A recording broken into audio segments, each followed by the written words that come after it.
अगर कोई लड़की अपने आप से अपना चरित्र खराब करे तो उसको पाप तो वो लगेगा, अगर माता पिता ही उसका चरित्र खराब कर दे तो। माँ बाप अपनी बेटी का चरित्र खराब करें जी। तो माँ बाप कैसे खराब कर सकते हैं? हमारे साथ में ऐसा हुआ गुड्डू। कैसे? क्योंकि पहले जब हमारा विवाह हुआ तो उस समय मैं 10-11 साल की थी। जब आपका ब्याह हुआ? हाँ, तो पर वो विवाह नहीं था, हमें बेचा गया था। आपको किसने बेचा? माता ने हमारी। आपकी माँ ने बेच दिया?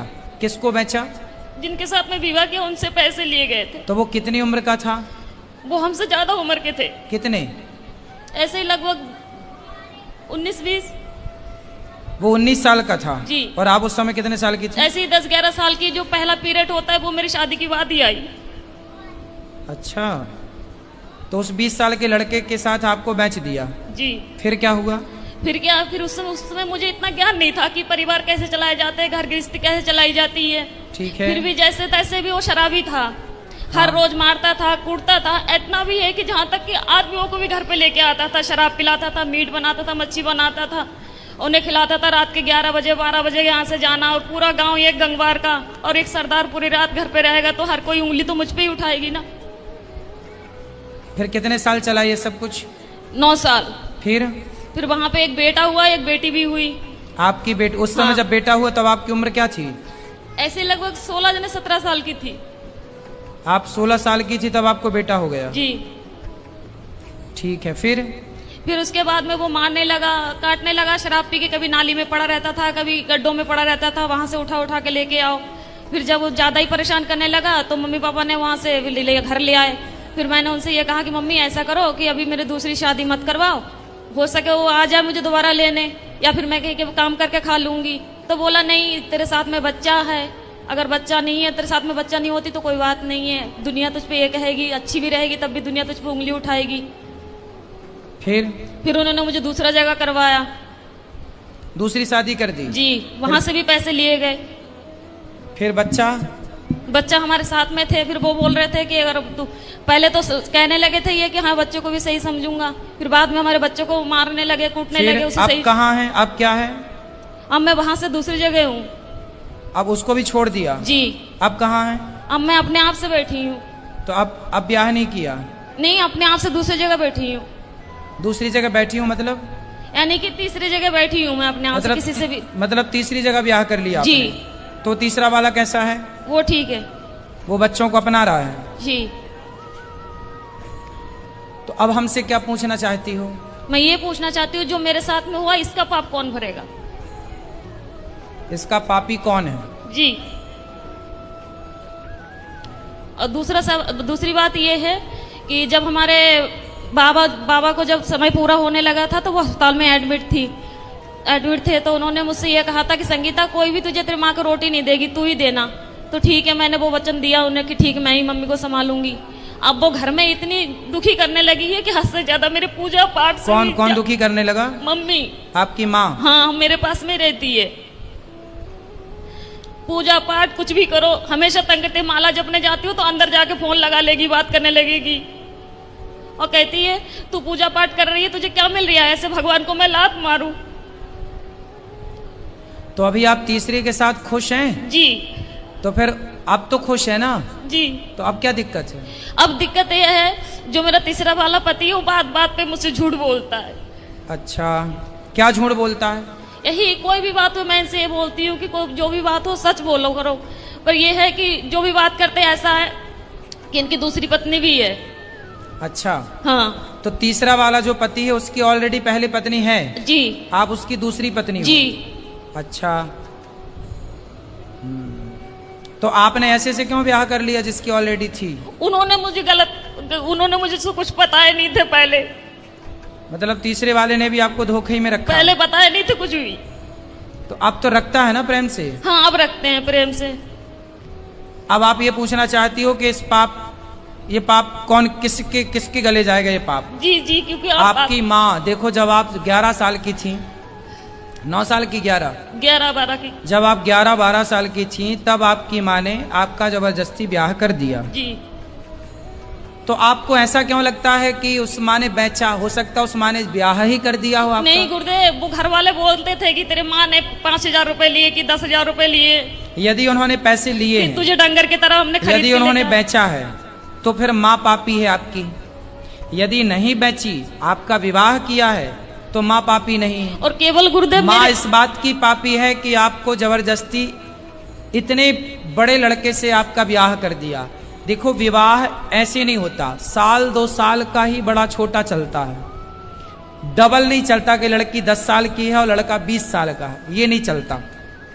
यदि कोई भी माँ बाप अपनी बेटी के लिए उससे डबल उम्र का लड़का चुनते हैं, तो वो माँ बाप पाप के भागीदार हैं, क्योंकि उस समय बच्ची तो निर्णय नहीं ले रही है, माता पिता डिसीजन ले रहे हैं। तो लड़की के लिए वर कैसा होना चाहिए?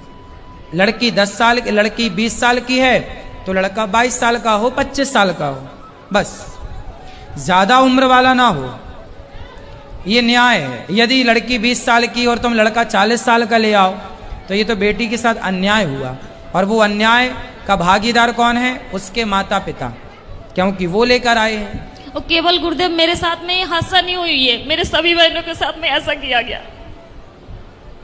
तो आपकी माँ कहाँ है? मेरे पास में ही रहती है, इस समय दूसरे जीजा के पास में है।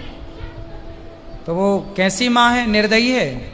मैं ये पूछना चाहती हूँ कि अब मैं करूँ क्या? पापा को भी यही वचन दिए मैंने कि मैं रखूंगी, और वो घर में इतनी दुखी कर रही है कि मेरा खाना पीना हराम तो है। माँ को भेजो क्यों, ऐसी माँ को जो आपको बेच रही है, जो आपके साथ गलत काम कर रही है। ऐसे लोग दया के पात्र नहीं है। यदि पहले ये कन्फर्म करो कि माँ, हो सकता माँ सही हो, उनने गलत खुद- है, माता- गलत है, तो आप उनको खाना पीना देना आपका कर्तव्य भी है। बूढ़ी अम्मा कहाँ जाएगी? इंसानियत तो कहती है कि आप उनको खाना पीना दो, लेकिन वो दया का पात्र नहीं है। जब धृतराष्ट्र के 100 बेटे मारे गए, तब भीम भैया धृतराष्ट्र को रोटियां ऐसे कुत्तों की तरह देते, बुढ़े खा ला। तो लोग कहते हैं, अरे भीम, वो तेरा बाप है, बड़े पिता है ना धृतराष्ट्र, भीम के, तेरा बड़ा पिता है, तू कैसे कुत्तों की तरह परोसता है?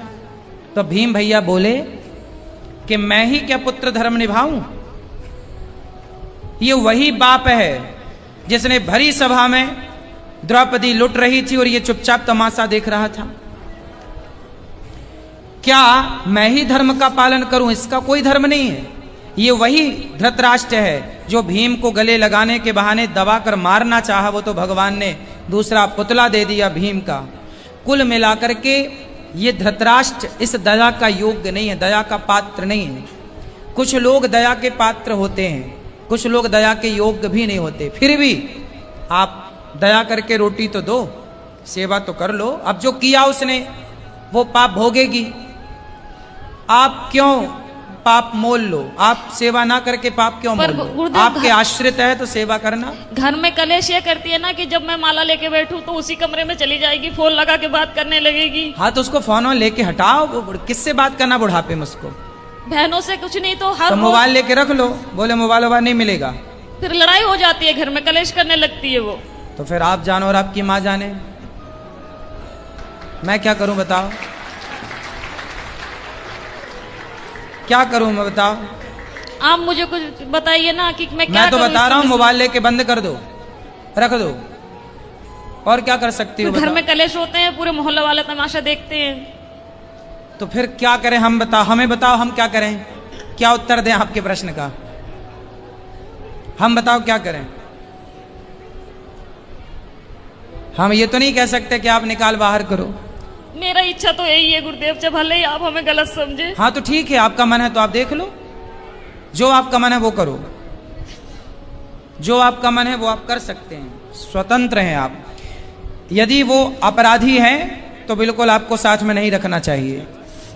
और दूसरी क्वेश्चन ये है गुरुदेव, अगर किसी जगह में मेरी इज्जत नहीं होती हो, कोई इंसान मैं वहां पे जा रही मुझे पानी को नहीं पूछता हो, क्या मुझे वहां पे जाना चाहिए? ना, वहां कदापि नहीं जाना चाहिए। आवत ही हर से नहीं नैनन नहीं सने, तुलसी तहां न जाइए कंचन बरसे मेघ। वहां कभी नहीं जाना चाहिए जहां आपके जाने से सामने वाले को प्रसन्नता ना हो। हाँ, तो वो जैसे मेरी सौतन है, जो हमारी सौतन है वो मेरे पास में आती है, हम बाहर रहते हैं यानी कि कमरे किराए पे लेके। तो वो जब आती है तो हम उसे चाय से लेके नाश्ता से लेके ऐसी कोई कमी नहीं छोड़ती हूँ कि उसे बुरा लगे। मम्मी चाहे सास हुए चाहे बच्चे हुए चाहे कोई भी हुए, पर वो लोग नहीं चाहते कि मैं उस घर में जाऊं। और हमारे पति यही चाहते हैं कि मेरे साथ में तू चल, मैं क्या करूं, दुविधा में फंसी हुई हूँ। पति हमारी यही चाहते हैं कि तुम जाया करो हमारे साथ।